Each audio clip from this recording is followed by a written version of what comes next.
গোটা এলাকায় অবস্থা এরকম আছে, মানুষ রোজ পড়ছে, কেউ মোটরসাইকেল নিয়ে পড়ছে, কেউ বাস থেকে নামতে গিয়ে পড়ছে। তৎকালীন সময় তারা ঠিক করেছিল যে 12 মাস থেকে 13 মাসের মধ্যে প্রজেক্ট কমপ্লিট হবে। তো দুটো লোক হায়ার করে তারা 10 দিনে কাজ করাবে। আমার প্রশ্ন ছিল 10টা লোক হায়ার করে কাজটা 2 দিনে কেন করানো যায়? 2025 সালে ওই প্রজেক্ট সেন্ট্রাল গভর্নমেন্টের একটি বিশেষ ফান্ডে ওই কাজ শুরু হয়। তৎকালীন সময় তারা ঠিক করেছিল যে 12 মাস থেকে 13 মাসের মধ্যে প্রজেক্ট কমপ্লিট হবে। নতুন সরকার আসার পর 20শে জুন পশ্চিমবঙ্গ দিবস যেদিন পালন হচ্ছে, সেদিন DG SND mister Shantanu Ghosh, তাকে আমি সরাসরি এই প্রশ্নটাই করি যেটা এখন আপনি আমাকে করছেন। তার প্রতি উত্তরে উনি বলেন 1.5 মাস লাগবে, 1.5 মাসের মধ্যে গোটা রাস্তা হয়ে যাবে। আপনারা শুধু দমদম রোড বলছেন, যেটা দমদম স্টেশন থেকে চিড়িয়ামোড়, আমি তাতে আরও অ্যাডিশন করছি। ছানাপট্টি থেকে ওই রাস্তা একটা স্ট্রেচ আছে, সেটাকে বীরপাড়া বলে। গোটা এলাকায় অবস্থা এরকম আছে, মানুষ রোজ পড়ছে, কেউ মোটরসাইকেল নিয়ে পড়ছে, কেউ বাস থেকে নামতে গিয়ে পড়ছে, কেউ বাসে উঠতে গিয়ে পড়ছে। সেখানে একটি স্কুল আছে, স্কুলের বাচ্চারাও পড়ছে। ছোটোখাটো রোজ কিছু না কিছু দুর্ঘটনা ঘটছে। আমি সেদিনকে উনি বলেছিলেন আর 1.5 মাসের মধ্যে হবে। 20শে জুন থেকে 1.5 মাস হয় 5ই আগস্ট। আমি বলেছিলাম 15ই আগস্টের মধ্যে অবধি আমি কোনো ফোন করব না।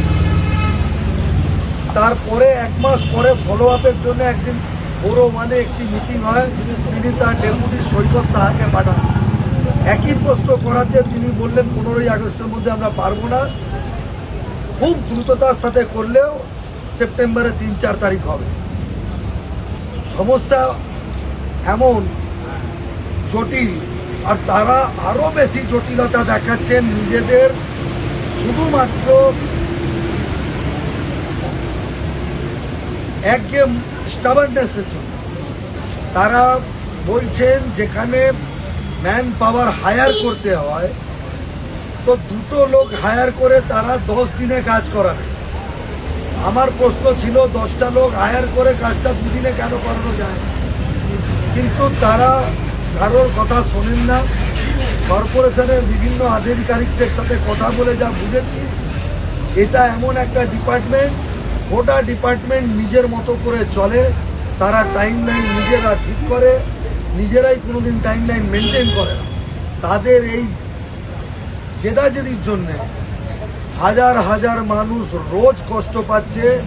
আমি কলকাতা কর্পোরেশনের অ্যাডমিনিস্ট্রেটর কাম কমিশনারের আপনাদের মাধ্যমে ধ্যান আকর্ষণ করতে চাই, যাতে দ্রুততার সাথে দমদম রোড ও বীরপাড়া অবিলম্বে যাতে ঠিক করান, টাইম লাইন বেঁধে দিয়ে মহালয়ের আগে যাতে এই রাস্তা এলাকাবাসীকে উপহার দেওয়া হোক, আমি এই দাবি জানালাম।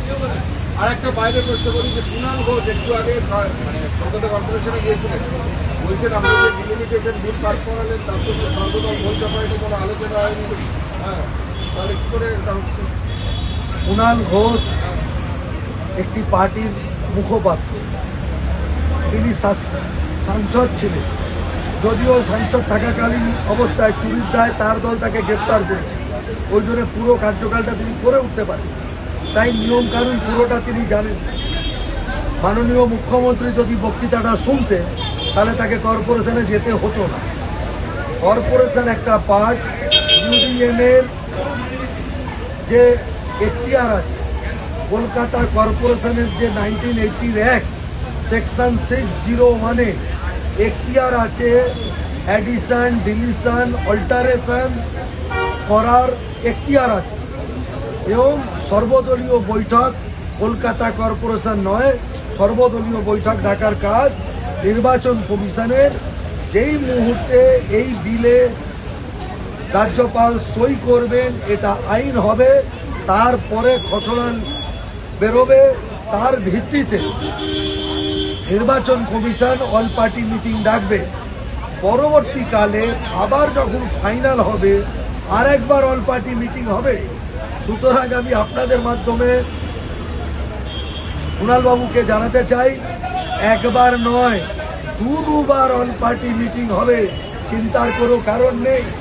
অল পার্টির নাম করে শুধুমাত্র কর্পোরেশনে গিয়ে ফুটেজ খাওয়ার কাজ দয়া করে বন্ধ করুন, কারণ আপনি একমাত্র সাংবাদিক যিনি একটি দলের প্রধান মুখপাত্র, আবার কিছুদিন আগে পর্যন্ত একটি খবরের কাগজের আপনি কনসাল্টিং এডিটরও ছিলেন।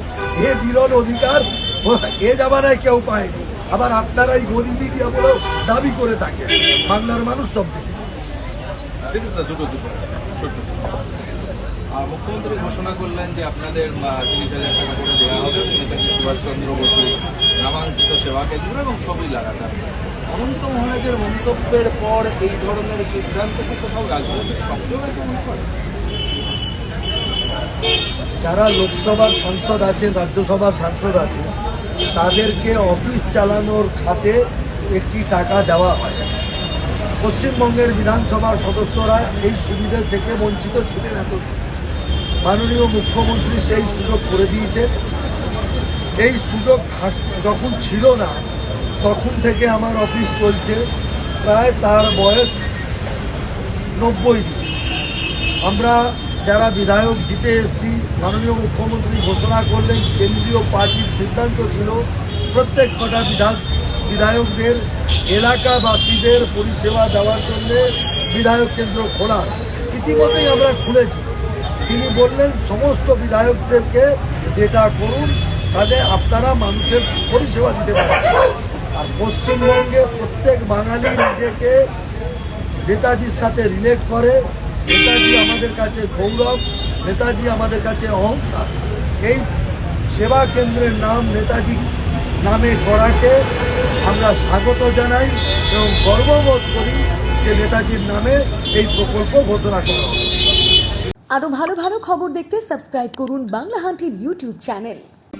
বাংলা হান্টের আরো খবর দেখতে নজর রাখুন। বাংলা খবর মানেই বাংলা হান্ট।